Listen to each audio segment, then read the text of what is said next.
Salam sehat, salam sejahtera, salam satu hobi khusus yang budidaya ayam kampung maupun ayam maduan. Sedulur, proses belajar itu tampaknya memang harus dievaluasi setelah kita mulai dari awal alih profesi, kita mulai memelihara ayam dari satu kelompok indukan 5 ekor dengan satu pacek, dan kemudian bergulir dari waktu ke waktu sejak channel ini 2 bulan sebelum channel ini dimulai.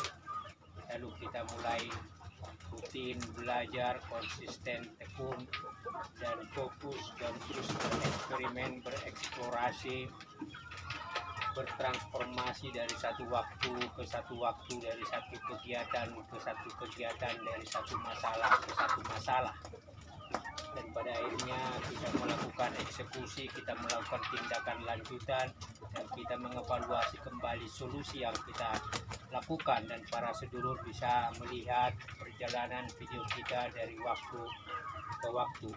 Pada dasarnya kita sudah berangkat dari kuadran X minus, Y minus, kemudian ke kuadran 2, X positif, Y negatif, ke kuadran 3, Y positif, X negatif. Nah, kita sekarang berada di kuadran 4. Saat ini sedulur sepertinya kita mau kembalikan ke titik 0 kuadran 4. Karena apa? X positif kita kalau diturunkan itu rupanya kita dari beberapa faktor, dari beberapa pencapaian itu kita sudah boleh dikatakan sudah berhasil lah, dari mulai membersihkan kandang, membuat kandang umbaran, kandang kemudian apa itu box, kandang, kemudian kandang pembesaran dan lain-lain.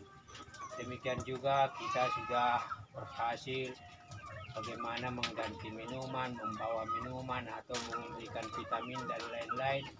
Diturunkan di kuadran X terlalu banyak atau ada banyak faktor-faktor teknis kita sudah lulus. Di faktor Y kita sudah melakukan juga turunan-turunan yang positif, dari melakukan inovasi pakan alternatif dari berbahan limbah pasar, kemudian juga pada akhirnya sampai ke bank pakan organik. Nah, sepertinya sedulur kita mau kembalikan ke titik 0 kuadran 4. So what next? Berikutnya ngapain? What our target to the next period? Apa target kita di periode berikutnya? Karena kita sudah berangkat dari 0 pengetahuan, 0 pengalaman, dan kita kemudian sudah terukur, sudah teruji hingga 2 tahun pertama ini melakukan budidaya ayam, kawin silang, kemudian juga menangani sakit, melakukan proses-proses mengatasi masalah dan lain-lain. Dan relatif titik 0 saat ini kita mau kembalikan. Dengan beragam kemampuan dan kepengalaman itu kita mau ngapain? Ya, apa yang mau kita targetkan berikutnya? Kita sudah berhasil satu kelompok indukan 2 babon muda plucker dengan Blackpool.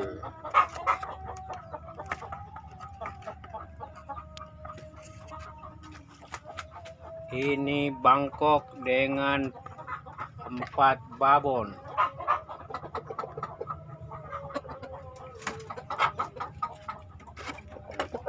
Ini pacek plucker dengan 2 babon tua.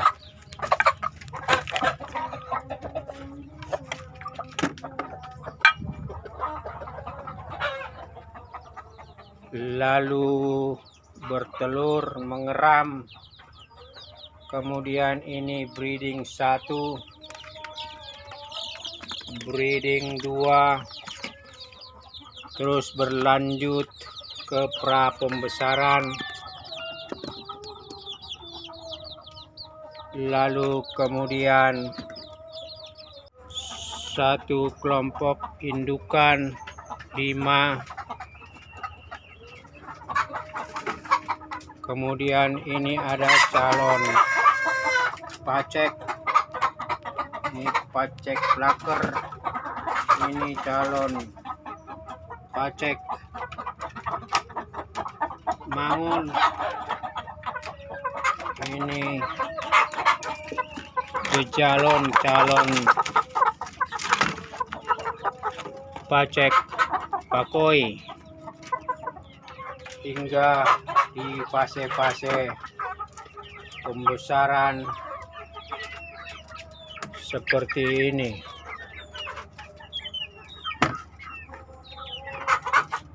Semua berproses dari satu ke waktu, dari satu minggu ke minggu, dan ini adalah pra-investasi yang sudah berhasil. Yang tadinya kita akumulasi hanya dari pengetahuan dan pengalaman mulai dari nol.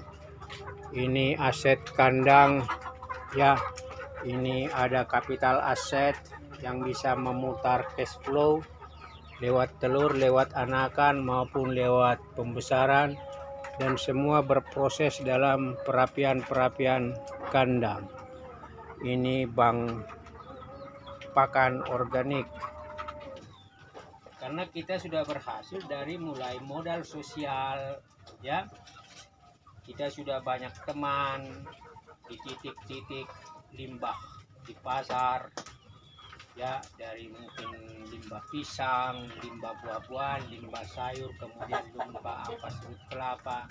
Di lingkungan sekitar sini kita sudah akrab dengan yang pelaku pabrikan ampas tahu, toge, kemudian juga itu tempe dan lain-lain. Modal sosial itu sudah mengangkat pengetahuan dan pengalaman kita itu menjadi modal aset. Aset yang tadinya satu kandang, kita buat kandang-kandang, mengerjain sendiri, kemudian konsisten, kemudian buat lagi. Nah, itu artinya aset kita berupa peralatan, perlengkapan itu sudah ada. Aset kita mulai dari indukan ayam, kemudian juga anakan ayam yang di breeding, kemudian anakan ayam yang dalam pembesaran, jejalon, darah-darah, itu juga sudah aset yang bersifat fisik ya, aset yang bersifat kuantitatif.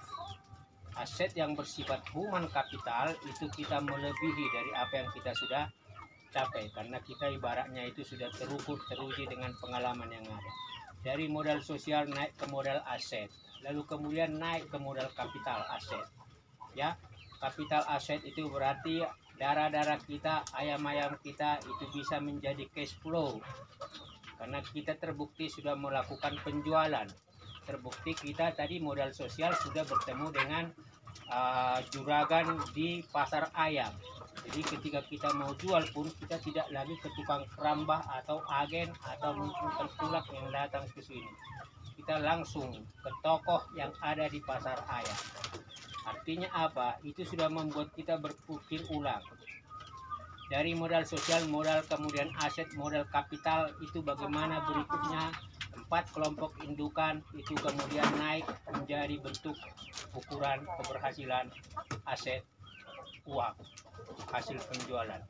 Nah, artinya apa? Ini sekarang konstruksi bagaimana rencana berikutnya. Kalau di sharing-sharing saya sebelumnya, ini ditargetkan harus punya minimal 5 kelompok indukan. Dan kita sudah terbukti punya 4 kelompok indukan yang sudah dikawin silangkan dengan Black Bull, dengan Bangkok, kemudian dengan Plucker, dan kemudian juga dengan Bangkok lain. Nah, kita juga sudah punya beberapa hasil silangan dari Birkok, kemudian Plucker, kemudian juga itu Mangon. Nah, itu artinya modal yang bisa memutar cash flow kita ke depan. Anakan ayam bisa dijual. Pembuatan pakan alternatif harus diintensifkan. Tetapi apa yang masih kurang ketika kita masuk di kuadran 4? Yang masih kurang itu adalah kita belum atau harus menggunakan yang namanya teknologi. Teknologi bagaimana mengolah pakan. Karena begitu kelompok indukan ini beranak berkembang, kemudian juga itu pembesaran terus terjadi, berarti kualitas pakan juga harus terjamin. bank pakan alternatif ini, sampah ini itu sebenarnya hanya alternatif suplemen, bukan pokok, ya. Karena apa? Meskipun dia padat protein dan alami, natural, ya, tetapi itu bukan utama. Meskipun ketika ayam di desa di mana-mana ketika diumbar itu pasti juga akan besar. Tetapi begitu kita masuk di kuadran 4, berarti teknologi produksi pakan harus kita lanjutkan. Ini berarti bicara tentang investasi. Nah, apa yang saya lakukan selama ini itu adalah pra-investasi yang kalau dihitung dalam nilai modal, nilai kapital, nilai perbuatan, dan nilai uang, itu relatif sudah mungkin ketika ada teman yang mau budidaya ayam, dia buat dulu kandang rapi, dia beli indukan ayam, dia beli atau anakan ayam, lalu kemudian dia beli pur, dia beli pakan dalam jumlah tertentu, lalu kemudian dilakukan. Dan bisa terjadi di tengah jalan putus. Dan bisa terjadi di tengah persoalan yang banyak itu dia tidak berlanjut. Kenapa? Karena tantangan dan hambatan itu membuat dia itu patah semangat. Karena banyaknya persoalan itu menekan emosi personal kita dan juga menekan minat sukses kita untuk gagal. Dan saya tidak bisa di sana. Saya mental ketika harus dicoba berarti konsisten, fokus, dan itu berarti pra investasi saya sudah mulai dan saya sudah lakukan. Berarti artinya apa? Pra investasi yang saya sudah lakukan itu sekarang kalau dikapitalisasi itu berarti sudah bernilai sekian rupiah duit. Kalau diandaikan saya mulai dari titik nol. Nah, ini sekarang saya mulai dari titik nol tetapi murni tidak dari nol, dari nilai aset. Tadi modal sosial sudah ada, modal aset sudah ada, modal kapital yang membangun cash flow sudah ada. Kemudian modal itu relasi bisnis, ya. Titik-titik di pasar itu sudah. Kemudian sekarang itu adalah bagaimana motif bisnisnya. How to make money from this chicken cultivation and get profit or yield or income monthly, mendapatkan pendapatan secara bulanan. Dan that is the big problem. Itulah persoalan utama. Karena apa? Ini kegiatan sebenarnya adalah kegiatan wirausaha. Sama seperti bisnis-bisnis lain, UMK, usaha mikro kecil, apakah itu kuliner, apakah itu kemungkinan yang lain, itu dimulai dari yang tadi modal.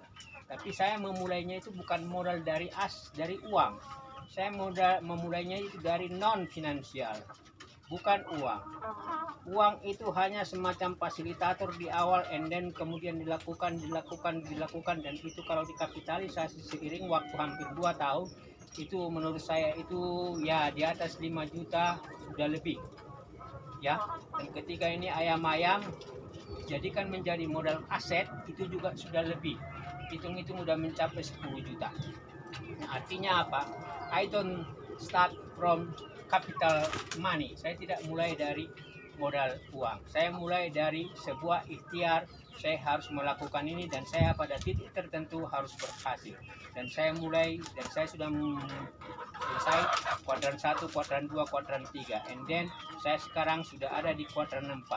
Maka apa tangga-tangga berikutnya yang harus saya bangun di kuadran 4? Masih ada yang kurang. Pemanfaatan atau masalah teknologi produksi pakan ke depan. Yang selama ini mungkin masih manual lah. 2-3 bulan lagi ke depan masih manual. Sambil berpikir ketika ada investasi mungkin peralatan pembuatan pelet atau pur secara sederhana, ya, dengan pengalaman mengelola limbah dan lain-lain, berarti bisakah, mampukah saya dengan didorong sedikit lagi kapital dalam teknologi pakan, saya bisa menjamin kontinuitas dari usaha ini.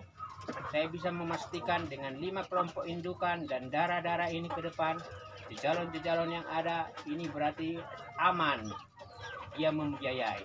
Dan jangan lagi disubsidi, jangan lagi ditambah modal yang bersifat working capital. Ya, berarti artinya apa? Investasi itu yang akan menggerakkan working capital untuk kemudian menjamin keberlanjutan pendapatan usaha dan juga hasil-hasil lanjutan. Ini sharing sedulur episode pertama, monggo diikuti. karena cerita saya alih profesi ini adalah cerita kewirausahaan. Saya menjadi seorang wirausaha di bidang budidaya, dan ini adalah episode pertama tentang budidaya, aspek-aspek yang terkait dengan budidaya di usaha ini. Dan ini tidak jauh-jauh beda, hampir sama komponennya, hampir sama substansi masalahnya dengan usaha-usaha mikro kecil dalam beragam jenis. Ikuti episode kedua, ketiga, dan keempat. Kita akan bicara tentang apa dimensi kewirausahaan di dalam sebuah usaha mikro kecil informal.